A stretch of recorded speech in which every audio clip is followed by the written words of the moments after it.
দেবের বিষয়ে জিজ্ঞেস করব, সেটা হচ্ছে ছেলেকে দিয়ে তুমি কথা তো নেওয়াচ্ছ বিয়ে করার, ছেলে তো কথা রাখছে না, এইবার যে দেখা হলো কি বললে?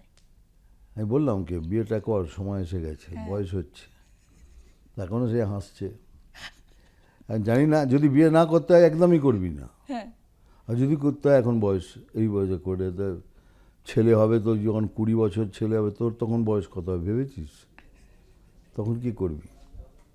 এই সব বলি, কিন্তু মনে হচ্ছে না বেটা করবে, কিন্তু আমার মনে হয় করবে। কে বলেছে সুপার স্টারডাম চলে যাবে? আমি তো বিয়ের পর আমি সুপারস্টার হয়েছি। এত বড় স্টারডাম, পদ্মভূষণ, দাদা সাহেব ফালকে, এটা তো বিয়ের পর আমার সব। 4টে ছেলে মেয়ে আমার, 3টে ছেলে 1টা মেয়ে, তারপরে আমার সুপারস্টারডাম, এত বড় সুপারস্টারডাম। এগুলো সব বাজে কথা।